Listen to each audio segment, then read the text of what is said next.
ನಮಸ್ತೆ ವೀಕ್ಷಕರೇ, ಈ ವಿಡಿಯೋದಲ್ಲಿ ನಾನು ನಿಮಗೆ ತಿಳಿಸ್ಕೊಡ್ತಾ ಇದ್ದು ಕ್ಯಾಸ್ಟ್ ಮತ್ತು ಇನ್ಕಮ್ ಸರ್ಟಿಫಿಕೇಟ್ ಯಾವ ರೀತಿ ಅಪ್ಲೈ ಮಾಡೋದು, ಜಾತಿ ಮತ್ತು ಆದಾಯ ಪ್ರಮಾಣ ಪತ್ರನ ಯಾವ ರೀತಿ ಆನ್ಲೈನ್ ಅಪ್ಲಿಕೇಶನ್ ಹಾಕೋದು ಹೇಗೆ ಅಂತ ಅಂದ್ಬಿಟ್ಟು ಸ್ಟೆಪ್ ಬೈ ಸ್ಟೆಪ್ ಆಗಿ ಪೂರ್ತಿಯಾಗಿ ವಿವರವಾಗಿ ನಿಮಗೆ ತಿಳಿಸ್ಕೊಡ್ತಾ ಹೋಗ್ತೀನಿ. ಈ ವಿಡಿಯೋದಲ್ಲಿ ಯಾವ ರೀತಿ ಲಾಗಿನ್ ಆಗೋದು ಹೇಗೆ ಮತ್ತು ಡಾಕ್ಯುಮೆಂಟ್ ಏನು ರಿಕ್ವೈರ್ಡ್ ಆಗುತ್ತೆ, ಯಾವ ರೀತಿ ಅಪ್ಲೋಡ್ ಮಾಡೋದು ಹೇಗೆ ಅಂತ ಪ್ರತಿಯೊಂದು ಸ್ಟೆಪ್ಪು ಕೂಡ ನಿಮಗೆ ಇಲ್ಲಿ ತಿಳಿಸ್ಕೊಡ್ತಾ ಹೋಗ್ತೀನಿ. ನೋಡ್ತಾ ಇರ್ಬೋದು, ನಿಮ್ಮ ಗೂಗಲ್ಗೆ ಹೋಗಿ ಸರ್ಚ್ ಕೊಡಿ, ನಾಡ ಕಚೇರಿ ಅಂತ ಹಾಕಿದ್ರೆ ಸಾಕು, ಲಿಂಕ್ ಓಪನ್ ಆಗುತ್ತೆ. ಅದರಲ್ಲಿ 5.0 ಆಪ್ಷನ್ನ ಸೆಲೆಕ್ಟ್ ಮಾಡ್ಕೊಳ್ಳಿ, ಏಕೆಂದರೆ ಹೊಸ ವರ್ಷನ್ ಆಗಿರುತ್ತೆ. ಇಲ್ಲಿ ಅದ್ರ ಮೇಲೆ ಕ್ಲಿಕ್ ಮಾಡಿದ್ರೆ ಈ ಥರ ಪಬ್ಲಿಕ್ ಲಾಗಿನ್ ಅಂತ ಲಿಂಕ್ ಓಪನ್ ಆಗುತ್ತೆ. ಆ ಲಿಂಕ್ ಮೇಲೆ ಕ್ಲಿಕ್ ಮಾಡಿದ ತಕ್ಷಣ ಈ ಥರ ವೆಬ್ಸೈಟ್ ಓಪನ್ ಆಗುತ್ತೆ. ಈ ವೆಬ್ಸೈಟಲ್ಲಿ, ನಾಡ ಕಚೇರಿ ವೆಬ್ಸೈಟಲ್ಲಿ ನಿಮ್ಮ ಮೊಬೈಲ್ ನಂಬರಿಂದ ಲಾಗಿನ್ ಆಗಬೇಕಾಗುತ್ತೆ.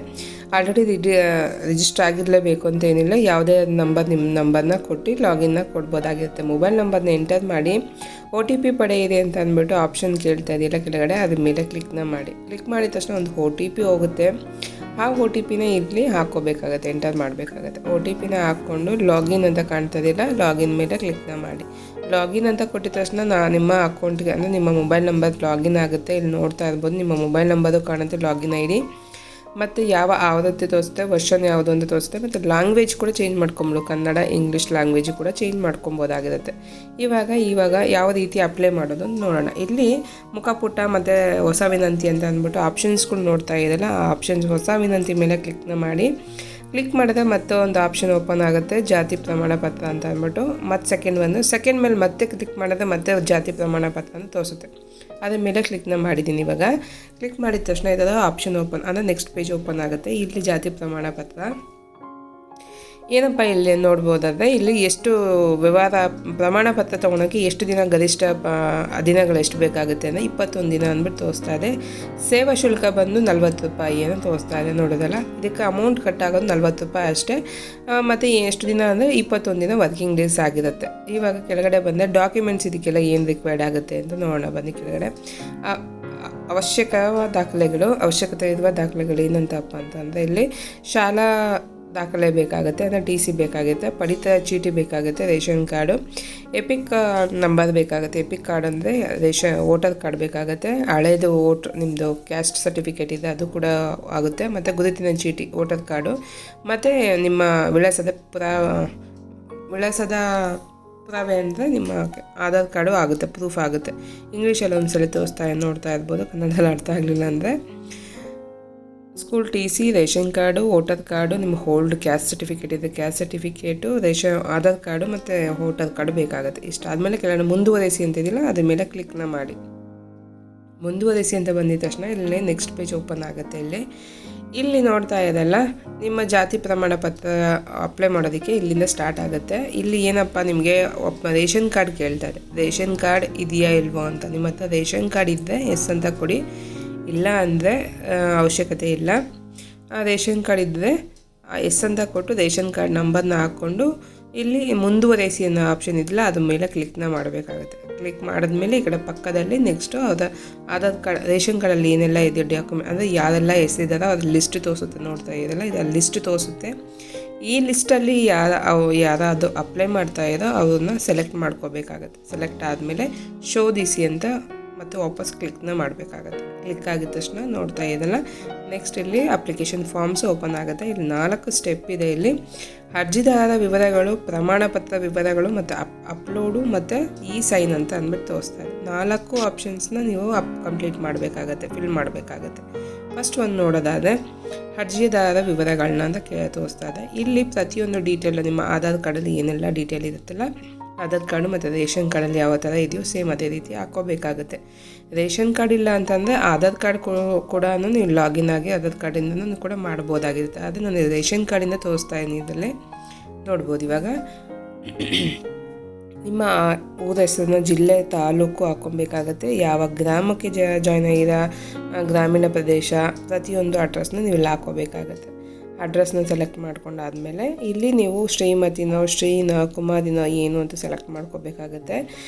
ಮತ್ತು ಕೇರ್ ಆಫ್ ತಂದೆ ಹೆಸರು, ಡಾಟರ್ ಆಫ್, ವೈಫ್ ಆಫ್ ಅಂತದನ್ನ ಸೆಲೆಕ್ಟ್ ಮಾಡಿಕೊಂಡು ಇಲ್ಲಿ ಅವರ ಹೆಸರನ್ನ ಹಾಕ್ಕೋಬೇಕಾಗತ್ತೆ. ಇಲ್ಲಿ ಕನ್ನಡ ಟೈಪಿಂಗ್ ನಾನು ತೊಗೊಂಡಿರೋದ್ರಿಂದ ನಿಮ್ಗೆ ಕನ್ನಡ ಏನಾದರೂ ಪ್ರಾಬ್ಲಮ್ ಆಯಿತು ಅಂದರೆ ಕನ್ನಡ ಯಾವ ರೀತಿ ಆಪ್ಷನ್ಸ್ ತೊಗೊಬೇಕು ಅನ್ನೋದನ್ನು ಕೂಡ ನಿಮಗೆ ತೋರಿಸ್ಕೊಡ್ತೀನಿ. ಕನ್ನಡ ಯಾವ ರೀತಿ ಮಾಡೋದು ಹೇಗೆ ಅಂತ ಅಂದ್ಬಿಟ್ಟು ನೆಕ್ಸ್ಟ್ ಟ್ಯಾಬಲ್ಲಿ ನೋಡ್ತಾ ಇರಲ್ಲ ಹೊಸದು ಗೂಗಲ್ ಓಪನ್ ಮಾಡಿದೆ. ಇಲ್ಲಿ ನಿಮಗೆ ಇಂಗ್ಲೀಷ್ ಟು ಕನ್ನಡ ಟ್ರಾನ್ಸ್ಲೇಟರ್ ಅಂತ ಓಪನ್ ಮಾಡ್ಕೊಳ್ಳಿ. ಓಪನ್ ಮಾಡ್ಕೊಂಡು ಇಲ್ಲಿ ನೀವು ಏನು ಟೈಪ್ ಮಾಡಬೇಕು ಅಂತಿದ್ದೀರೋ, ಇವಾಗ ಅವ್ರ ಹೆಸರೇ ಆಗಿರ್ಬೋದು, ನಾನು ಇಲ್ಲಿ ಅವ್ರ ಹೆಸರನ್ನ ಟೈಪ್ ಮಾಡ್ಕೊತಾ ಇದ್ದೀನಿ. ಮಂಜು ಕೆ ಅಂತ ಅಂದ್ಬಿಟ್ಟು ನೋಡಿ, ಇಲ್ಲಿ ಇಂಗ್ಲೀಷಲ್ಲಿ ಹಾಕ್ಕೊಂಡ್ರೆ ಕನ್ನಡದಲ್ಲಿ ಕರೆಕ್ಟಾಗಿ ನೀಟಾಗಿ ಕರೆಕ್ಟಾಗಿ ಅಕ್ಷರಗಳು ಕರೆಕ್ಟಾಗಿ ಬಂದಿದೆ. ಇನ್ನು ಕಾಪಿ ಪೇಸ್ಟ್ ಅಲ್ಲಿ ಮಾಡಿಕೊಂಡ್ರೆ ನಿಮಗೆ ತುಂಬಾ ಈಸಿ ಆಗುತ್ತೆ, ಬೇಗ ಕೂಡ ಫಾರಮ್ ಫಿಲ್ ಆಗುತ್ತೆ. ಇದೇ ರೀತಿ ಎಲ್ಲನೂ ಫಿಲ್ನ ಮಾಡ್ಕೋಬೇಕಾಗುತ್ತೆ ಕನ್ನಡದಲ್ಲಿ. ನಿಮ್ಮ ಅಡ್ರೆಸ್ ಆಗಿರ್ಬೋದು, ನಾನು ನೋಡ್ತಾ ಇರ್ಬೋದು, ನನ್ನ ಅಡ್ರೆಸ್ ಎಲ್ಲ ಫಿಲ್ ಮಾಡಿಕೊಂಡೆ. ಇವಾಗ ಅಡ್ರೆಸ್, ಪಿನ್ ಕೋಡು ಪ್ರತಿಯೊಂದು ಹಾಕ್ಕೊಂಡಿದ್ದೀನಿ. ಇವಾಗ ತಾಯಿ ಹೆಸರನ್ನ ಎಲ್ಲ ಹಾಕ್ಕೊಂಡಿದ್ದೀನಿ. ಇದೆಲ್ಲ ಆದಮೇಲೆ ನೆಕ್ಸ್ಟ್ ಇಲ್ಲಿ ಮೊಬೈಲ್ ನಂಬರು ಮತ್ತು ಇಮೇಲ್ ಐ ಡಿನ ಕೇಳ್ತಾರೆ. ಮೊಬೈಲ್ ಐ ಡಿಗೆ ಇಲ್ಲಿ ಆಲ್ರೆಡಿ ಇದೆ, ಲಾಗಿನ್ ಆಗಿದ್ದೀನಿ. ಇಲ್ಲಿ OTP ಪಡೆಯಿರಿ ಅಂತಿದೆಯಲ್ಲ, ಅದ್ರ ಮೇಲೆ ಕ್ಲಿಕ್ನ ಮಾಡಿ OTP ತೊಗೋಬೇಕಾಗತ್ತೆ. OTP ಬಂದಿರುತ್ತೆ ಅಂದರೆ ವೆರಿಫೈ ಮಾಡ್ಕೋಬೇಕಾಗತ್ತೆ. OTP ಹಾಕ್ಕೊಂಡು ವೆರಿಫೈ ಮೊಬೈಲ್ ನಂಬರ್ ಅದೇನೋ ಅಲ್ವಾ ಅಂತ ಕನ್ಫರ್ಮ್ ಮಾಡೋಕ್ಕೆ ವೆರಿಫೈ ಮಾಡಬೇಕಾಗತ್ತೆ. ಮೊಬೈಲ್ ನಂಬರ್ಗೆ OTP ಬಂದಿರುತ್ತೆ, 6 ನಂಬರ್ OTPನ ಎಲ್ಲ ಹಾಕ್ಕೊಂಡು ಪರಿಶೀಲಿಸಿ ಅಂತ ಇದೆಯಲ್ಲ, ವೆರಿಫೈಫಿಕೇಷನ್ ಮಾಡ್ಕೊಂಡಾನೆ. OTP ವೆರಿಫೈಡ್ ಸಕ್ಸಸ್ಫುಲ್ ಆಗಿ ವೆರಿಫೈ ಆಗಿದೆ. ಇವಾಗ OTP ಸಕ್ಸಸ್ ಆಗಿದೆ. ಇದಾದಮೇಲೆ ಮತ್ತೆ ನಾನು ಇಮೇಲ್ ಐ ಡಿನ ಹಾಕ್ಕೊತಾಯಿದ್ದೀನಿ. ಇಮೇಲ್ ಐ ಡಿನ ಹಾಕ್ಕೊಂಡು ಅವ್ರದ್ದು ಇಮೇಲ್ ಐ ಡಿ ಹಾಕಬೇಕಾಗುತ್ತೆ. ನಿಮ್ಮ ಇಮೇಲ್ ಐ ಡಿ ಹಾಕ್ಕೊಂಡು ಮತ್ತೆ ಇಲ್ಲಿ OTP ಪಡೆಯಿದೆ ಅಂತಿದೆಯಲ್ಲ, ಕಳುಹಿಸಿ ಅಂತ ಅದ್ರ ಮೇಲೆ ಕ್ಲಿಕ್ನ ಮಾಡಿ. ಅದ್ರ ಮೇಲೆ ಕ್ಲಿಕ್ ಮಾಡಿದ ತಕ್ಷಣ ಒಂದು OTP ಹೋಗುತ್ತೆ, ಇಮೇಲ್ ಐ ಡಿಗೆ ಹೋಗಿರುತ್ತೆ. ಇಮೇಲ್ ಐ ಡಿ ಹೋಗಿ ಓಪನ್ ಮಾಡಿ ಅದರಲ್ಲಿ ಚೆಕ್ ಮಾಡಿ 6 ನಂಬರ್ಸ್ ಅಂತ OTP ಬಂದಿರುತ್ತೆ. ಆ OTPನ ಇಲ್ಲೇ ಪರಿಶೀಲಿಸಬೇಕಾಗತ್ತೆ. ಕರೆಕ್ಟಾಗಿ ಇಮೇಲ್ ಐ ಡಿ ಕರೆಕ್ಟಾಗಿದ್ದರೆ ಹೋಗಿರುತ್ತೆ, ಇಲ್ಲ ರಾಂಗ್ ಆಗಿದ್ದರೆ ಹೋಗಿರೋದಿಲ್ಲ ನೋಡಿಕೊಂಡು ಇಮೇಲ್ ಐ ಡಿನ ಚೆಕ್ ಮಾಡ್ಕೊಂಡು ಹಾಕ್ಕೊಳ್ಳಿ. ಪರಿಶೀಲಿಸಿ ಅಂತ ಕೊಟ್ಟು ನೋಡ್ತಾ ಇದ್ದ OTP ವೆರಿಫೈಡ್ ಸಕ್ಸಸ್ಫುಲ್ ಅಂತ ಅಂದ್ಬಿಟ್ಟು ತೋರಿಸ್ತಾ ಇದೆ. ಇವಾಗ ಇಷ್ಟು ಕಂಪ್ಲೀಟ್ ಆಯಿತು, ಪ್ರತಿಯೊಂದು ಕನ್ಫರ್ಮ್ ಆಗಿದೆ, ಕರೆಕ್ಟಾಗಿದೆ. ಒಂದ್ಸಲ ವೆರಿಫೈ ಮಾಡ್ಕೊಂಡು ಚೆಕ್ ಕರೆಕ್ಟಾಗಿ ಹಾಕಿದ್ದೀವೋ ಇಲ್ಲ ಅಂತ ನೋಡಿಕೊಂಡು ಮುಂದುವರೆಸಿ ಅಂತಿದ್ದಿಲ್ಲ, ಅದ್ರ ಮೇಲೆ ಕ್ಲಿಕ್ನ ಮಾಡಬೇಕಾಗತ್ತೆ. ಮುಂದುವರೆಸಿ ಮೇಲೆ ಕ್ಲಿಕ್ ಮಾಡಿದ ತಕ್ಷಣ ನೆಕ್ಸ್ಟ್ ಆಪ್ಷನ್ಗೆ ಹೋಗುತ್ತೆ. ನೆಕ್ಸ್ಟ್ ಬಂದು ಜಾತಿ ಪ್ರಮಾಣ ಪತ್ರ ಅಂತ, ಅಂದರೆ ಪ್ರಮಾಣ ಪತ್ರ ಏನು ಇದೆಯೋ, ನೀವು ಕ್ಯಾಟಗರಿ ಯಾವ ಕ್ಯಾಟಗರಿ ಜಾಯ್ನ್ ಆಗ್ತೀನಿ ಅನ್ನೋದನ್ನ ಸೆಲೆಕ್ಟ್ನ ಮಾಡ್ಕೋಬೇಕಾಗತ್ತೆ. ಇದ್ರ ಮೇಲೆ ಕ್ಲಿಕ್ ಮಾಡಿದ್ರೆ ನೋಡ್ತಾ ಇರ್ಬೋದು, ಪ್ರವರ್ಗ 1, ಪ್ರವರ್ಗ 2, ಪ್ರವರ್ಗ 3, A B C ಅಂತ ತೋರಿಸ್ತಾ ಇದೆ.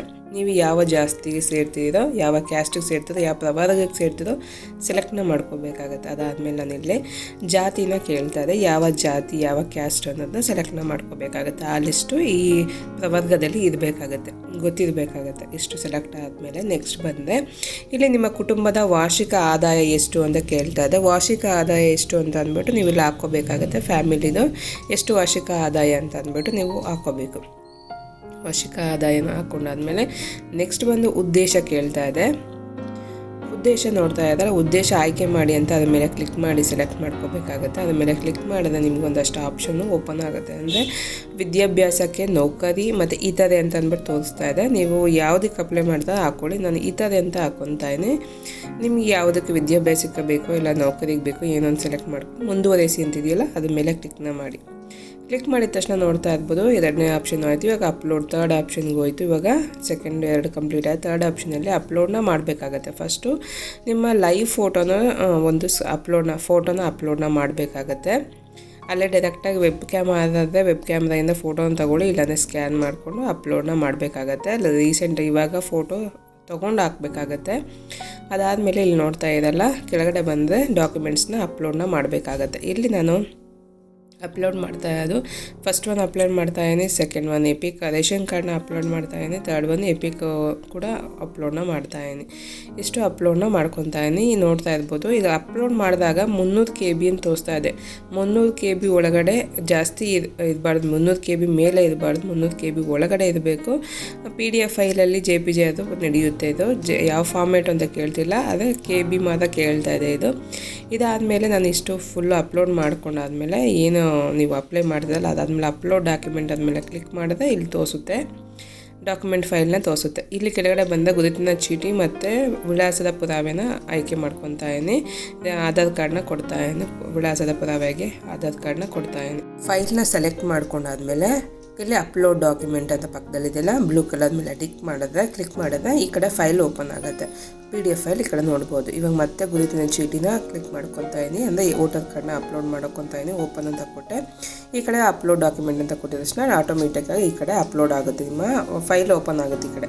ಇದೇ ರೀತಿ ಎಲ್ಲ ಡಾಕ್ಯುಮೆಂಟ್ನು ಮಾಡ್ಕೊಂಡಿದ್ದೀನಿ. ರೇಷನ್ ಕಾರ್ಡ್ ಕೊಟ್ಟಿದ್ದೀನಿ, TC ಕೊಟ್ಟಿದ್ದೀನಿ, ಆಧಾರ್ ಕಾರ್ಡು, ವೋಟರ್ ಕಾರ್ಡು, ಇಷ್ಟು ಕೊಟ್ಟಿದ್ದೀನಿ ಡಾಕ್ಯುಮೆಂಟು. ಸಲ್ಲಿಸಿ ಅಂತ ಕೊಟ್ಟಾಗ ನೋಡ್ತಾ ಇರ್ಬೋದು ನಿಮ್ಮ ತಾಯಿ ಹೆಸರು ಹಂಗೇನೋ ಮಿಸ್ ಮ್ಯಾಚ್ ಆಗಿದೆ ಅಂತ ತೋರಿಸ್ತಾ ಇದೆ.